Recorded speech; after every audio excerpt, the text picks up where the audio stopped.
one shot, one opportunity to seize everything you ever wanted in one moment. Alright guys, welcome to This Week in LMFL for Week 11.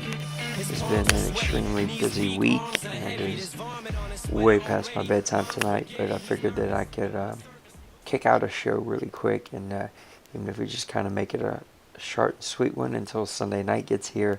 So here we go, let's just jump right into it. The Bengals at 2-8 fall to the 5-6 Chargers 0-7. Sorry, and I gotta admit that looks like a bore fest. Doesn't look like a fun game at all. Neither team did much on offense. Neither team did much doing anything, period. Trey Mason, only 52 yards rushing.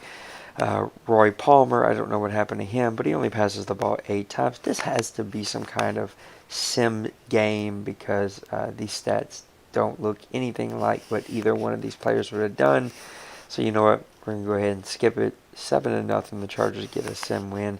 Bengals have pretty much given up. I am actually going to skip Redskin games from now on, just out of respect for our friend Cleveland, who lost his friend. I know that you're probably not going to listen to this, but we're all praying for you, buddy, and thinking about you, and just sending good thoughts your way, and hope that you can come back and join us again one day, if nothing else, just to kind of escape from the real world and be around some guys that care about you, and just play a game that kind of gives us an escape. So we're going to skip that game. The next game we got is the 6-4 Eagles losing. That's right, the 6-4 Eagles losing to the 3-8 Lions, 17-6. I didn't see this coming either. Again, I don't know if this was a sim game. I don't think it was, but I'm not sure.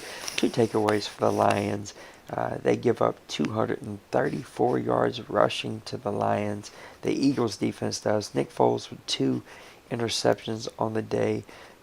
Finally, we have had a Reggie Bush sighting, 28 carries, 209 yards. Matthew Stafford, you don't throw the ball much, and that's a good thing. Only 77 yards passing. And a couple of interceptions for the Lions linebackers, and they get a big win at home against the Eagles. And hopefully they can build on that and keep some things going. Next, you got the 7-3 Saints dropping a huge game on the road to the 5-5 Panthers. Those Panthers are pesky, fellas, and they're hanging in there with a big win over the Saints. 2 takeaways for the Panthers. They only allow 40 yards rushing. They get 3 sacks. Drew Brees with a solid day, 272 yards passing, but the one big interception. Story of this game is going to be Dennis Johnson with 23 carries for 98 yards, whereas Darren Sproles only carried the ball 13 times. Jimmy Graham with a big day, 5 receptions for 92. The Panthers just played some really good defense, and looks like that one big interception from Brees was enough to pull out a 4-point win at home against the Saints. That's a good win for the Panthers. Then the Bucks, who are red hot, 7-3, get a 24-14 win over the Falcons, who have pretty much given up on the season. They are a much better team than this, but things have kind of went downhill for them. 2 takeaways for the Bucks. They only allow 37 yards rushing. They only allow 36% on third downs. They pick off Matt Ryan twice. Devontae Freeman doesn't get enough carries. Mike Glennon, a good day, 2 touchdowns, 262 yards. Dougie Fresh, 23 carries for 68 yards. A big game from Robert Herron, who's had some big games this year. He has a long of 80. He seems to get those long bombs on teams. But just a really good game from the Bucks again.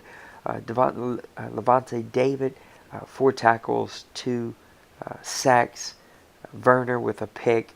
And the Buccaneers get much needed win because they're trying to stay afloat over there in that tough NFC South. And they do that by beating up on the Falcons. The Patriots get a 9-3 win over the Colts. If I remember correctly, this might have been another simulated game. Not 100% sure. 2 takeaways for each team, 4 sacks for each team. Both teams under 40% on third down.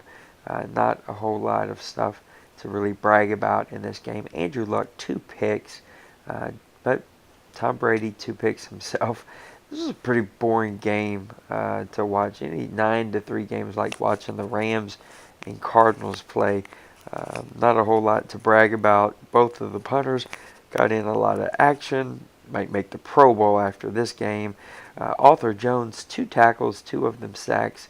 Kelvin Shepherd, the ex-LSU standout, 6 tackles, 1 sack, 1 interception. Rodney McLeod, 7 tackles and an interception. Just a back and forth game that the Patriots squeak out as the field goals were galore. And speaking of boring game, we were going to follow a 9-3 contest up with a 6-3 contest. And I think that this was a real game. I watched it. The Jaguars actually had an opportunity to tie this game up late and missed, or actually completely missed, shanked the field goal terribly bad to not tie up this game. Jaguars do what the Jaguars do, though. 2 takeaways, hold a team under 130 yards passing, under 50 yards rushing. They hold them under 54% on third down, which isn't bad. They only get 0%. I mean, just 0% on third down. That's pretty average. And they just don't do a whole lot. Blake struggled, didn't throw any picks, but he only passed for 132 yards. The running game didn't get going.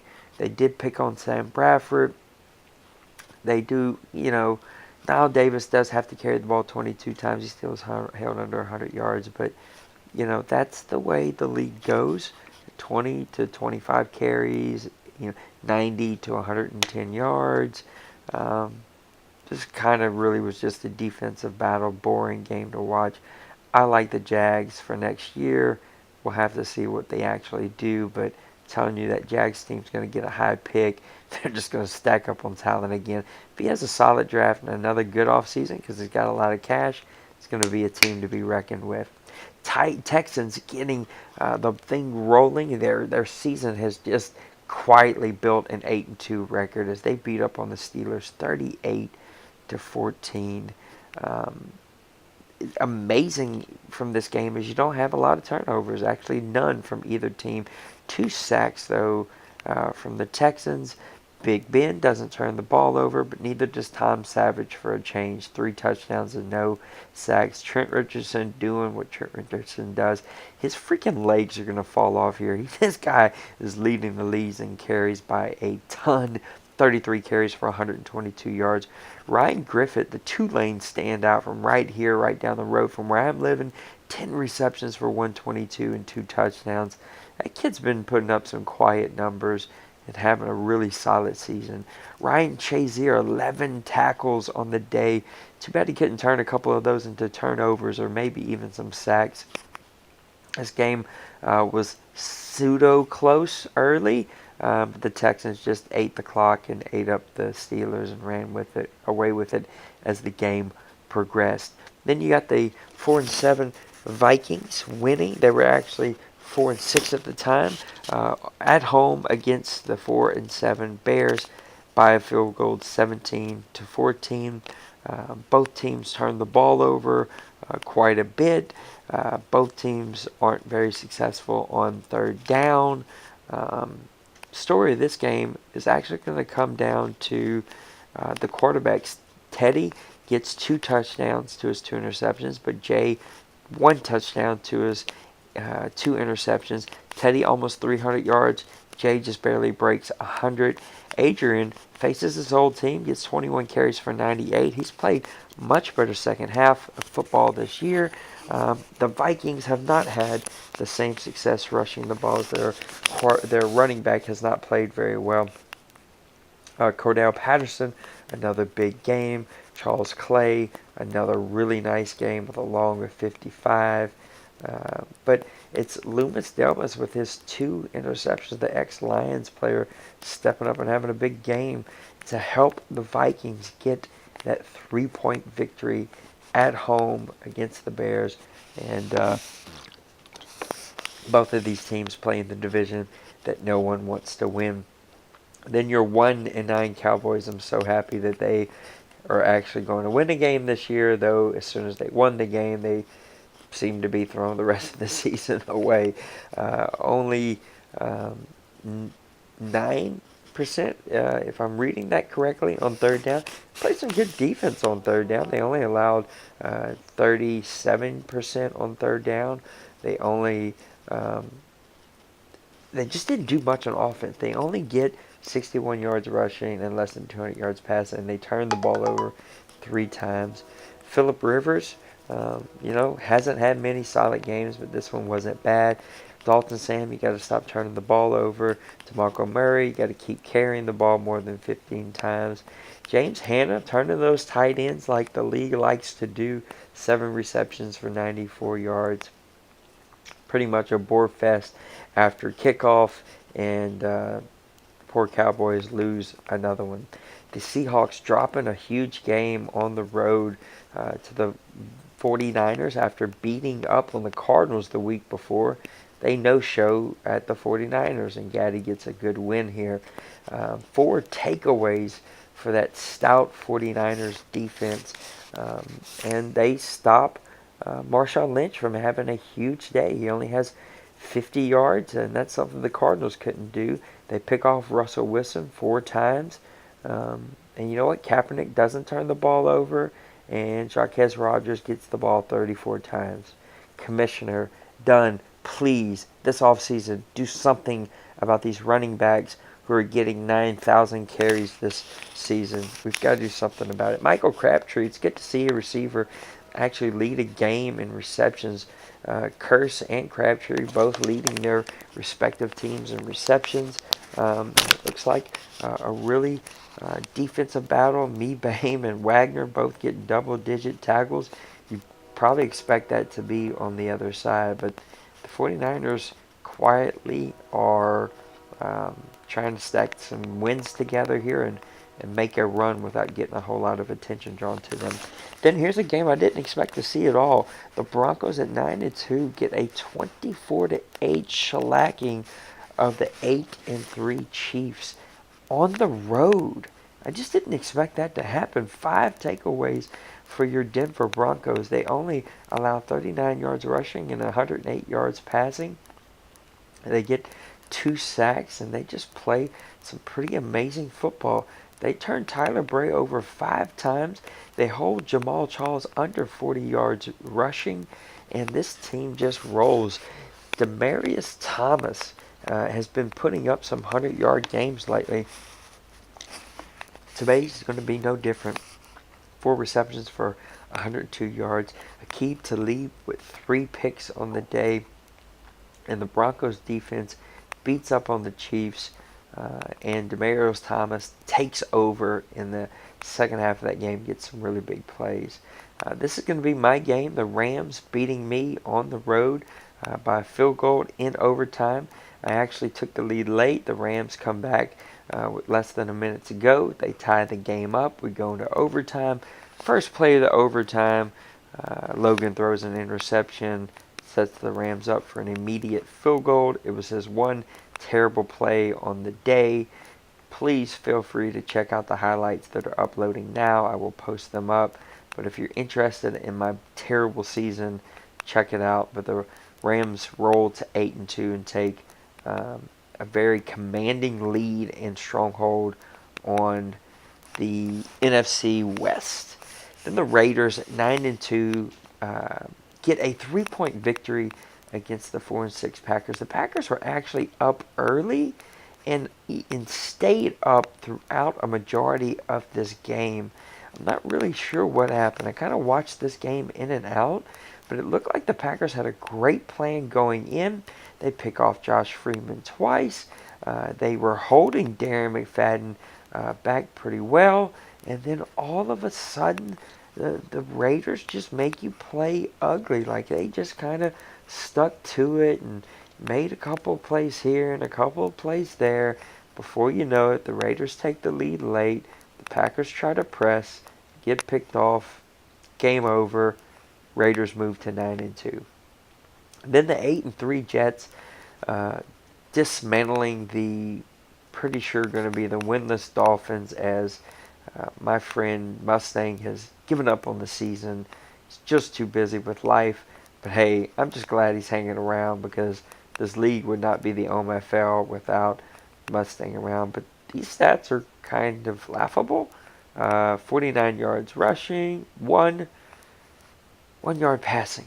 I'm pretty sure the real Bobby Hebert with one arm could pass for more than 1 yard. But hey, Matt McGloin does it. He goes 1 for 5 for 17 yards and an interception. Geno Smith, a touchdown and an interception. The two-headed monster law firm of Ivory and Johnson gets 187 yards and 2 touchdowns total. And the Jets just play really good defense and they roll on. Not sure if that game is really played or not, but either way, the Jets get a pretty big win. Then your Ravens, who have just got the wins that they needed to get, they get a big win on the road. 6-point victories. They win 16-10 against the Browns. 4 takeaways for the Ravens. It's funny to me because I lost to both the Browns and the Lions this year pretty handedly, and then I watched them put up these goose eggs against other teams, and I wonder why I couldn't get them to do that. But Johnny Manziel has a very un-Johnny Manziel-like day today. 4 interceptions. He's only 10 of 22. Joe Flacco, not a whole lot to brag about. 2 interceptions of his own. And these two teams look to just kind of trade terrible punts. Justin Gilbert gets 2 interceptions. Tashawn Gibson gets 10 tackles. That's a good day for him. It's just not enough for the Browns at home. They have to put more offense together. And anytime you turn the ball over 4 times, it's going to be pretty tough to win those kinds of games. So there's a super quick look at your Week 11 games. Just taking I was looking at this earlier today, but your playoff race in the AFC and NFC, it's pretty tight. These are some good teams.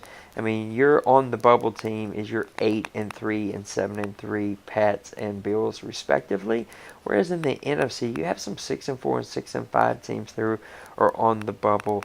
I think that the AFC is more top heavy than the NFC, but I also think that the NFC kind of beats up on one another just a tad.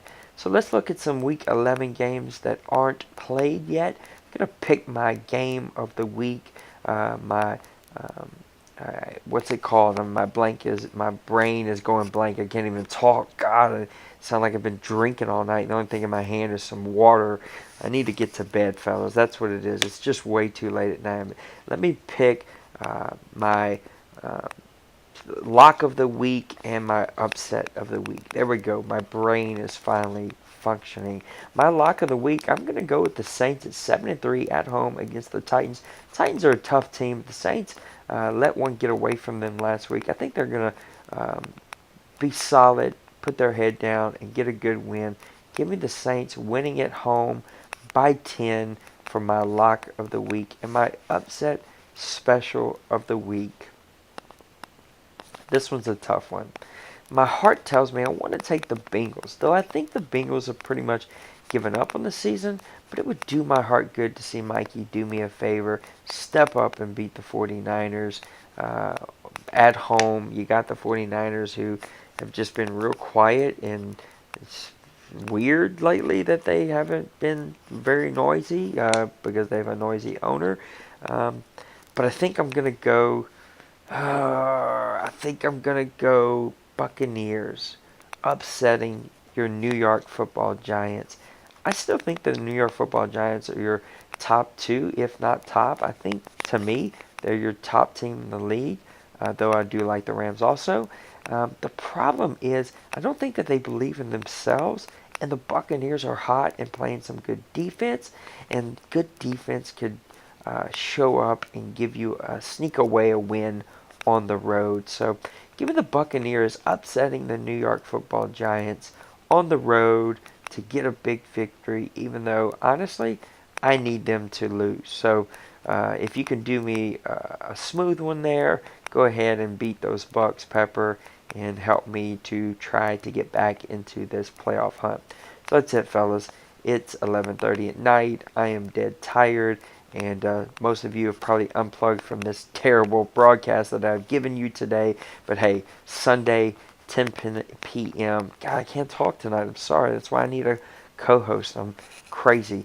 So Sunday night, 10 p.m. Central, we will have a live radio broadcast. I will blast out the link. We invite you to come and listen. We invite you to come ask questions, be a guest, do some call-ins. I think that Dunn Sr. is going to do his Fake It or Take It segment. So come check it out. Hope you like it. Thanks for tuning in and listening to this terrible one that I threw together for you. We will see you guys later. See you on Sunday. Good luck. Good Madden. Clavin, we're praying for you, buddy, if you're listening. And we'll catch you guys on the flip side. Peace.